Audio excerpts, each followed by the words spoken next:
할렐루야 샬롬하고 우리 사무엘, 자 우리 뒤에서부터 인사합니다. 할렐루야 샬롬 샬롬 샬롬 샬롬 샬롬 샬롬. 하나님 사랑합니다. 군 주 안에서 사랑합니다. 오늘 신명기 2장 말씀 1차 설교가 모사기 고백의 설교가 시작이 됐습니다. 2장 보니 1절에 홍해길로 광야에 들어가서 여러 날 동안 2장 1절에 말씀하고 있죠. 가나안 정탐 사건 이후 광야에서 방황하며 보낸 38년에서 39년의 긴 세월, 이 세월을 가리키죠. 지금 똑같은 장소 가데스 바네아, 1장 2절에도 가데스 바네아까지는 10하루길이라 말씀하셨어요. 그런데 그 사이에는 공백이 38년이라는 긴 세월이 있어서 다시 가데스 바네아에서 설교하는 그러한 그 모세 이야기. 모압을 괴롭히지 말라고 9절에 말씀하죠. 모압을 괴롭히지 말라. 그 땅을 내가 네게 기업으로 주지 아니하리니 이는 내가 롯 자손에게 아르를 기업으로 주었으니 이제 형제국이니까 모압을 괴롭히지 말라. 모압 자손은 아브라함의 조카 롯과 그의 큰딸 사이에서 태어난 아들인 모압의 후손들을 가리키고 있습니다. 그 시대 모든 군인들 14절에 보면 이런 말씀이 나오죠. 가데스 바네아에서 떠나 세레 시내를 건너기까지 38년 동안이라. 그때는 그 시대의 모든 군인들이 여호와께서 그들에게 맹세하신 대로 진영 중에서 다 멸망했다. 여호와께서 손으로 그들을 치사 진영 중에서 멸하심으로 마침내는 다 멸망되었다. 이렇게 말씀하고 있습니다. 모든 군인들이 여호와께서 그들에게 맹세하신 대로 다 멸망하였나니. 민수기 13사장에 가나안 정탐 사건에 따른 불순종의 결과로 모세와 제사장과 아론이 시내 광야에서 계수한 이스라엘 자손은 여호수아와 갈렙 외에는 한 사람도 가나안 땅에 들어가지 못하고 광야에서 멸망하죠. 오늘부터 내가 천한 만민이 너를 무서워하며 너를 두려워하게 한다. 25절을 말씀하죠. 그 말씀대로 이스라엘은 헤스본 왕 시온과의 전쟁과 바산 왕 옥과의 전쟁에서 대승하게 되고 그 소문으로 주변국들은 두려움에 떨게 되는 그러한 일이 일어납니다. 그들의 마음을 완고하게 하셨으니 오늘날과 같으리라. 30절에 말씀하고 있습니다. 헤스본 왕 시온이 우리가 통과하기를 허락하지 아니하였으니 이는 내 하나님 여호와께서 그를 내 손에 넘기시려고 그의 성품을 완강하게 하셨고 그의 마음을 완고하게 하셨으니 오늘날과 같다. 여호와께서 헤스본 왕의 마음을 완고하게 하신 것은 그들을 이스라엘의 손에 붙여 멸하시기 위함이었다라는 거죠. 취업사건에서도 하나님은 바로의 마음을 완악하게 하셨죠. 또한 믿는 자들 가운데서도 진리를 믿지 않고 불의를 좋아하는 자들을 심판받게 하시려고 그들의 마음을 완고한 대로 버려두시고 미혹을 그들 가운데 역사하게 한다. 데살로니가 후서 2장 11~2절에 하나님의 미혹의 역사를 그들에게 보내사 거짓 것을 믿게 하심은 진리를 믿지 않고 불의를 좋아하는 모든 자들로 하여금 심판을 받게 하시려 합니다. 이렇게 말씀하고 있습니다. 좀 아까 말씀드린 대로 신명기 1장 장소와 2장의 장소 가데스 바네아. 그러나 세월이 38년이라는 세월이 흘러서 생략됩니다. 이스라엘 백성들이 가데스 바네아에서의 불신앙으로 인한 불순종으로 가나안 땅에 들어가지 못하고 광야에서 38년 후에 다시 가데스 바네아로 돌아왔죠. 신명기 1장과 2장은 장소는 같지만 38년이라는 세월의 강이 있습니다. 모세는 38년을 헤맨 사실을 단지 신명기 2장 3절의 말씀으로 요약합니다. 너희가 이 산을 두루 행한 지 오래니 돌이켜 북으로 가라. 이스라엘 백성들은 38년 동안 한 발자국도 앞으로 나가지 못하고 그 자리를 빙빙 돌기만 한 거예요. 사실은 하나님께 불순종함으로 아무리 앞을 향해 열심히 가도 결국은 제자리 걸음이라는 뜻이에요. 이스라엘 백성들은 하나님께 불순종함으로 아무리 앞을 향하여 열심히 가도 제자리 걸음한 것처럼 우리의 삶도 하나님의 섭리에 온전하게 순종하지 않을 때 이런 부분들이 일어난다는 것을 잊지 마십시다. 그러나 때가 되었으므로 이제는 돌이켜서 북으로 가라. 이제 북으로 가라. 38년이 지난 다음에 이제 가라. 이제 가나안 땅으로 진격할 때가 이제야 되었다. 너희들 훈련하고 죽을 사람 다 죽고 이제는 딱 돌아갈 이스라엘하고 여호수아와 갈렙만, 모세도 그 자리에 묵고, 그죠? 신명기 2장은 좀 이상합니다. 틀림없이 이스라엘 백성들이 불신앙으로 말미암아 벌을 받고 38년의 세월은 하나님의 형벌인데 벌 받았어요. 그런데 하나님 야훼가 너희 하는 모든 일은 너에게 복을 주시겠다 이렇게 말씀하세요. 참 인내하신 하나님, 긍휼이 많으신 하나님이죠. 이 마음을 우리가 본받아야 되는데 참 부족해서 그러지를 못합니다. 그 큰 광야의 두루 행함을 알고 내 하나님 야훼가 이 40년 동안을 너와 함께 하였으므로 내게 부족함이 없었느니라. 그렇죠? 굶어 죽은 자는 하나도 없어요. 추워서 얼어 죽은 자도 없고, 의복이 헤어지지 않고 신발이 헤어지지 않았다라고 말씀합니다. 7절에 이 말씀을 보면 이스라엘 백성들은 벌받은 시절에도 하나님께서 복을 주셨다라는 거예요. 부족함이 없게 하셨다. 그리고 이 큰 광야에 두루 행함을 알았다라고도 말씀하세요. 알았다. watch로 나와 있습니다. 하나님께서 그들을 방하는 것을 뭐 했어요? 보고 계셨다라는 뜻이에요. 혹시 잘못 가지는 않는지, 다치지는 않는지, 무슨 말을 하고 있는지 성령께서는 아십니다. 그래서 우리가 참 입술을 조심해야 되죠. 화구라고 하죠. 화구, 우리 입이 맞습니다. 일일이 관찰하시고 인도하심으로 이스라엘 백성들은 그동안 보호함을 받고 부족함이 없이 이때까지 여기까지 왔다라는 거예요. 먹을 것이 부족하면 먹을 것을 주시고, 마실 것이 없으면 반석을 치셔서 물을 주시고, 물 있으면 단물로 바꿔주시고, 구하는 대로 주셨어요. 이처럼 하나님께서는 40년 동안 벌을 주시면서도 죽지 않게 복을 주신 거죠. 결과적으로 우리가 생명을 연장하고 살았으니까.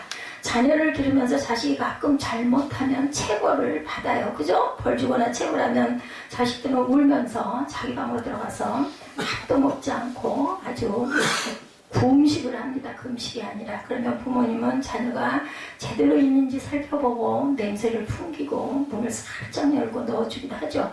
자녀를 때렸지만 마음이 속상한 것은 오히려 부모님입니다. 하나님은 이스라엘 백성들을 불신앙으로 권징하시면서도 이와 같이 먹을 것을 주시고 물을 주시고 추위와 더위를 가려주셨어요. 이것이 바로 하나님의 긍휼과 자비입니다. 우리가 섬기는 하나님은 벌 주시는 가운데서도 복을 주시는 자비로운 하나님이시고, 하나님께서는 자녀들을 징계하실 때도 한계를 가지고 징계하시는 하나님. 때가 되자 이제 하나님께서 이스라엘 백성들을 가나안 땅으로 들어가라 인도하십니다. 신명기 1장에서는 안면 높은 아모리 백성 산지로 돌아가라고 말씀하셨지만 2장에서는 에돔과 암몬과 모압의 경계선을 따라서 가라 말씀하십니다. 좀 더 편안한 길을 택해서 가라는 말씀이죠. 근데 신명기 2장을 주목해서 보다 보면 하나님께서 에돔과 암몬과 모압 사람들과는 다투지도 말고, 그죠? 땅을 빼앗으려고도 하시지도 말고, 괴롭게 하지도 말고, 싸우지도 말아라. 그리고 그 세 족속의 땅을 지나게 되면 아모리 왕 시온과 바산 왕 옥이 이스라엘 백성들을 대적할 것인데 그들은 진멸시키리라고 말씀하죠. 그처럼 신명기 2장이 다루고 있는 주제는 하나님의 백성들과 주변 국가들의 관계를 설명하시고, 예수 믿고 구원받은 하나님의 백성들이 과연 주변의 불신자들과 어떤 관계를 맺고 살아야 되는지를 2장 말씀에서 우리에게 말씀하고 계십니다. 광야 40년 방황의 이유, 이스라엘 백성들이 광야에서 40년 동안 방황하게 된 근본적인 이유는 무엇이었어요? 불신앙이죠. 신명기 1장에서는 이스라엘 백성들이 불신앙과 불순종과 두려움 때문에 방황하게 되었다라고 말씀합니다. 그런데 2장의 사과는 조금 다릅니다. 2장은 이스라엘 백성들이 가나안 땅에 들어가고자 해도 아직 아모리 족속의 그때 하나님께서 아모리 족속을 쫓아낼 때가 되지 않았기 때문에 들어가지 못하는 것이다. 때가 있다는 거야. 때가. 하나님께서 아브라함에게 이스라엘 백성의 역사를 계시해 주신 장면이 창세기에 나오죠. 해질 때 아브라함이 깊이 잠든 중에 깜깜한 이 마음으로 심히 두려워하더니 야훼께서 아브라함에게 이르시되 너는 정령이 알라. 창세기 15장 11절에서 16절입니다. 내 자손 이방에서 객이 되어 그들을 섬기겠고 그들은 400년 동안 내 자손을 괴롭게 하리니 그 섬기는 나라를 내가 징치할지며 그 후에 내 자손이 큰 재물을 이끌고 나오리라. 이렇게 말씀하세요.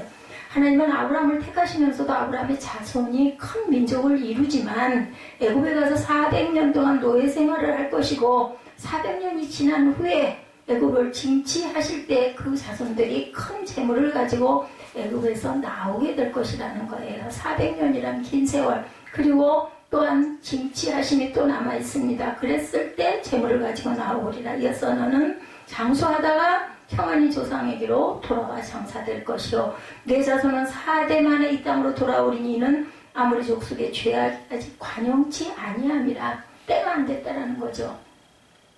이처럼 신명기 2장에서는 이스라엘 백성들이 40년 동안 광야에 방황하게 된 이유를 가나안 땅을 차지하고 있는 아모리 족속들의 죄악이 아직 온전하게 완전히 관용하게 되지 않았기 때문이다. 아모리 족속의 죄악이 아직 극치에 달하지 않았기 때문에 하나님께서는 가나안 땅에서 아모리 족속을 쫓아낼 때가 아직 되지 않았고 광야에서 40년 동안 방황하면서 기다리게 되었다. 이는 하나님께서 하나님의 택한 백성들과 일반 백성, 즉 믿지 않는 백성들과 상호 연관해서 역사를 이루어가신다는 사실을 우리에게 보여주십니다.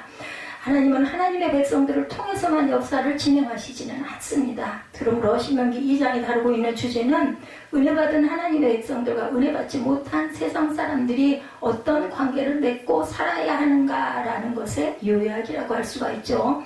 은혜는 여러분들 잘 아시죠? 두 가지의 은혜가 있어요. 구원의 은혜가 있고 특별 은혜라고 부르죠. 예. 스페셜 그레이스, 구원의 은혜는 세이빙 그레이스라고 말하죠. 이것은 하나님께서 영원 전부터 택하신 백성에게 주시는 은혜입니다. 창세전에 택하시고 예정하시고 부르시고 의롭다 하신 백성들에게 하나님께서는 구원의 은총을 주셨어요. 구원의 은총은 이 세상 모든 사람들에게 똑같이 주어지는 은혜가 아니죠. 구원은 택자에게 베풀어 주시는 특별한 은혜입니다. 성경에 계시록에 뭐라고 말씀하세요? 정말 소수, 그죠? 남은 자들이 정말 작습니다. 온전한 은혜를 받고 구원으로 들어가는 길. 요즘에 저는 그런 걸 많이 느낍니다. 점점 교회들이 소리를 내지 못하고 성도들이 떠나가고 마지막 때에 도대체 어떻게 될 것인가 하는 생각이 눈에 보여요. 하나님의 교회는 하나님으로부터 이런 특별한 구원의 은혜를 받은 사람들의 모임입니다. 그렇다면 불신자들에게는 하나님께서 아무런 은혜 두시지 않을까? 그렇지 않죠. 마태복음 5장 45절에 보면 이같이 한즉 하늘에 계신 너희 아버지의 아들이 되리니 이는 하나님이 그 해를 악인과 선인에게 비추게 하시며 비를 의로운 자와 불의한 자에게 내려오신다라고 말씀하죠. 불신자들에게도 햇빛도 주시고 비도 주시고 지식도 주시고 건강도 주시고 지혜도 주시고 예술적인 능력도 주십니다. 이 은혜를 가리켜서 일반 은혜라고 하죠. 커먼 그레이스라고 표되어 있습니다. 하나님의 택한 백성들은 구원의 은혜, 세이빙 그레이스를 받고 일반 사람들은 일반 은혜, 커먼 그레이스를 받아 살아갑니다. 베토벤과 모차르트는 예수님을 믿는 신앙인들은 아니었지만 그럼에도 불구하고 그죠?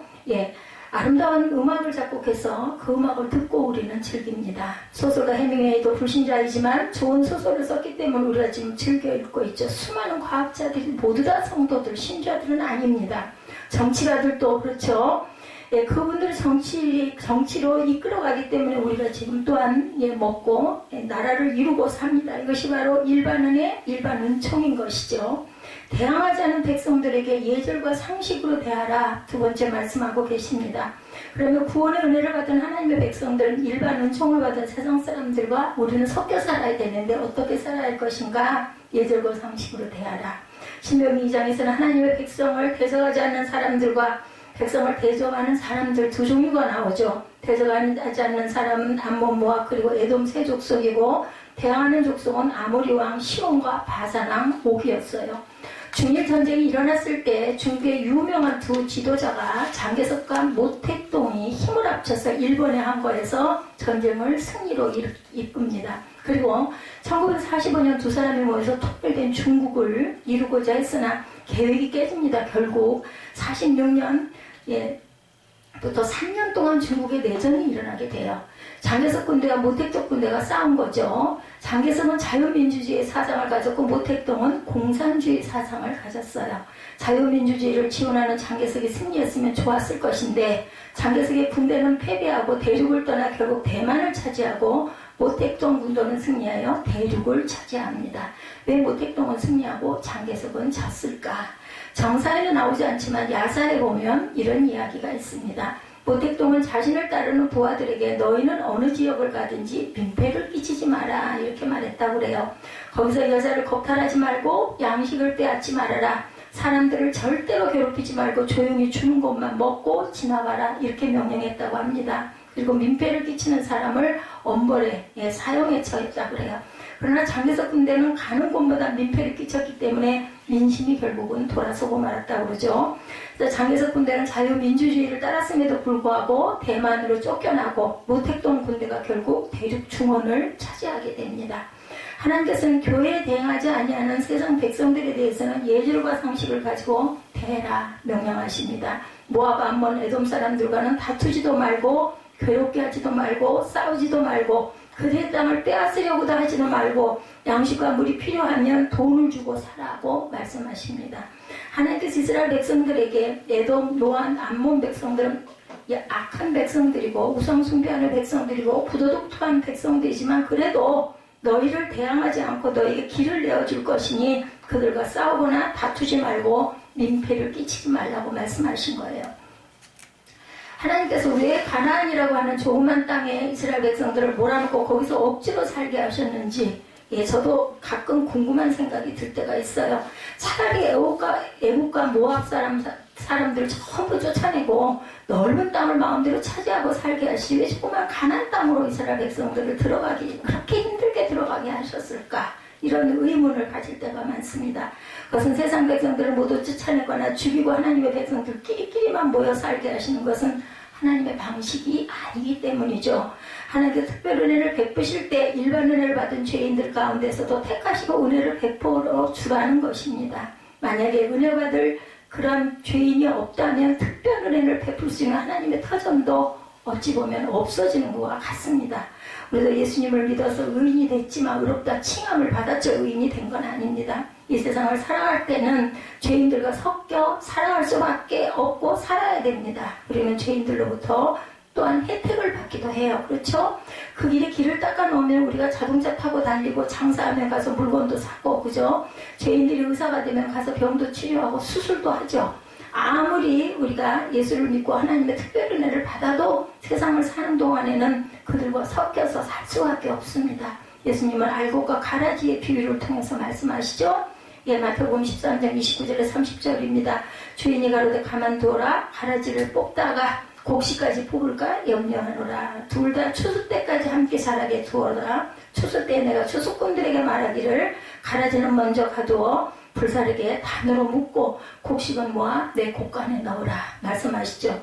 죄인들은 추수 때에 예수님의 재림 때에 심판받고 멸망받게 되어 있지만 최후 심판 때까지는 의인과 함께 이 세상 가운데 기회를 가지고 섞여서 살죠. 다시 말해서 하나님께서는 기독교인과 불교신자와 박수무당과 이슬람교인들이 다 섞여 살아도 서로 해치지 않는 이상 예절과 상식을 지키면서 공존하라고 말씀하십니다. 우리가 하나님의 백성으로 하나님의 은혜를 많이 받았다 해도 은혜 받은 것을 이유로 세상 사람들을 무시하고 존재가치가 없는 사람들이라고 생각하고 대하면은 우리 신앙은 무례하고 상식 없고 거칠게 짝이 없는 저급한 신앙이 될 것이라는 겁니다. 예를 들어 한 여자가 예수를 믿고 교회 10년 이상 출석한 후에 권사님이 됐어요.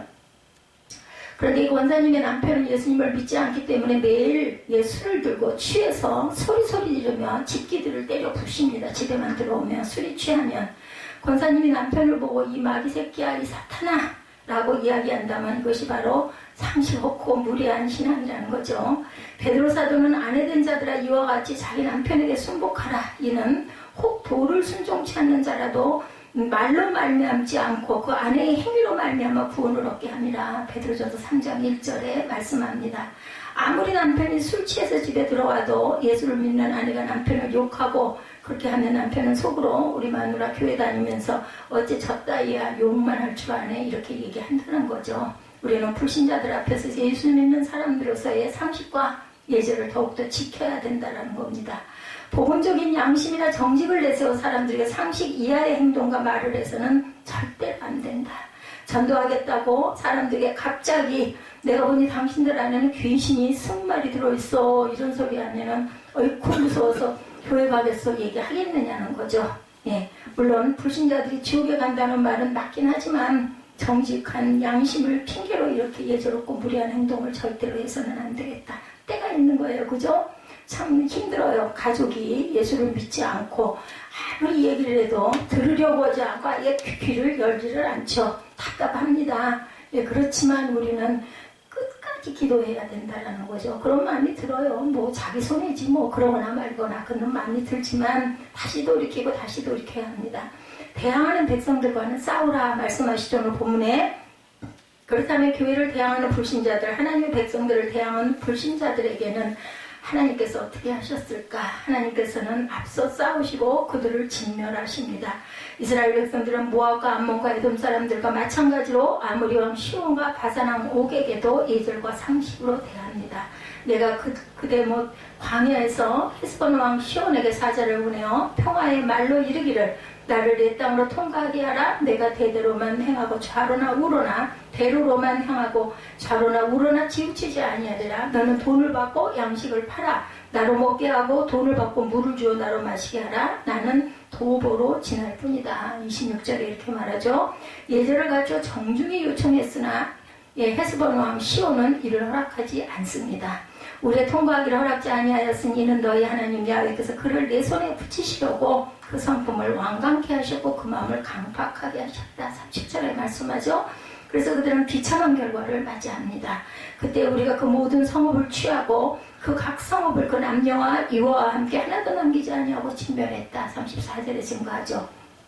아모리 왕 시온은 하나님의 백성들이 가는 길을 막고 방해하다가 결국 진멸당하고 말아요. 바산 왕 옥은 신명기 3장 1절에 보면 우리가 돌이켜 바산으로 올라가매 바산 왕 옥이 그 모든 백성을 거느리고 나와서 우리를 대적하여 에드레이에서 싸우는지라 이렇게 말씀합니다. 바산 왕 옥도 하나님과 이스라엘 백성들을 대적하여 싸웠기 때문에 성읍 역시 60개를 모두 빼앗기고 결국은 남녀노소 유아까지 진멸당하는 결과를 낳게 됩니다. 하나님의 교회를 대적하는 자는 산산이 부서질 것입니다. 하나님의 교회는 그리스도의 몸이고 하나님의 눈동자입니다. 무릇 너희를 범하는 자는 그의 눈동자를 범하는 것이라. 스가랴 2장 8절입니다. 하나님의 백성들은 이 세상에서 살아갈 때 불신자들과 섞여서 우리는 당연히 살아갑니다. 남편이 예수를 믿지 않을 수도 있고 아내가 믿지 않을 수도 있고 자녀들이 믿지 않을 수도 있어요. 함께 섞여 살아가면서 은혜를 끼쳐서 예수 믿고 가게 해야 되겠죠. 불신자들이 하나님을 대적하지 아니하면 하나님도 그들에게 일반 은혜는 베풀어 주신다. 그러나 불신자들이 하나님의 교회를 대적하면 하나님께서 그들을 치신다라는 겁니다. 그러므로 우리는 한국 사회가 하나님의 교회를 대적하지 않는 사회가 되도록 기도해야 되겠죠. 네. 지방선거에서도 하나님의 교회를 대적하지 않는 사람들이 당선되게 하시도록 우리는 기도해야 합니다. 제가 이번에 보니까 정말 대표를 뽑는 거, 나라의 위정자를 뽑는 거 정말 중요하다. 근데 그걸 저희가 뭐 다 알겠습니까? 예수를 믿는다 해도, 기독교인이라 해도 표면적인 기독교인일 수도 있어요. 그렇기 때문에 하나님의 뜻을 구해야 되겠죠. 우리가 할 수 있는 게 뭐 있나요? 기도밖에. 하나님의 교회를 대적하는 자가 당선이 되면 우리가 엄청난 핍박을 받죠. 사회가 결국은 하나님의 심판을 받게 될 것이기 때문에 더더욱 큰 일입니다. 우리는 이 세상을 살아갈 때 우리를 위해 주는 사람들과 우리를 대적하는 사람들과 함께 섞여서 살아가죠. 우리를 둘러싸고 있는 이방 백성들이 선할 때는 예절을 가지고 대하고 악할 때는 우리도 싸워 이겨야 되죠. 예절을 갖출 때도 있고 싸울 때도 있다라는 것. 이번에 우리 상속 재판 문제 마찬가지입니다. 기억해야 할 것은 하나님께서 약속하신 축복의 가나안 땅, 우리가 짓지 아니한 성읍과 우리가 쌓아두지 아니한 물건이 가득한 집과 우리가 파지 아니한 우물과 심지 아니한 과수원을 얻을 수 있는 가나안 땅에 들어가는 것은 이방 사람들의 악함과 선함에 달려있는 것이 아니라는 점. 우리가 가나안에 들어가는 것은 오로지 하나님께 순종하고 자신을 쳐서 복종하며 믿음으로 사느냐 그렇지 않느냐에 달려있다라는 것입니다. 우리는 다른 사람을 절대로 탓할 필요가 없어요. 나는 아무개 때문에 어려워. 아무개 때문에 축복을 못 받는 것 같아. 아무개 때문에 나는 교회를 갈 수가 없어. 이런 불평을 그치고 하나님께 순종하며 살아가고 있는지를 반성해야 되겠죠. 크신 하나님이 하나님인지 주의 종인지 성도인지 엄마인지 가족인지 이걸 분별할 줄 아는 은혜를 달라고 기도하시는 저와 여러분 되시기 바랍니다. 언제나 하나님께 순종하며 믿음으로 살아가면서 하나님께서 주신 가나안 땅의 모든 축복을 누리는 저와 여러분이 되시기를 주님의 이름으로 축복합니다. 결단하시고 축복의 예배를 마치도록 하겠습니다.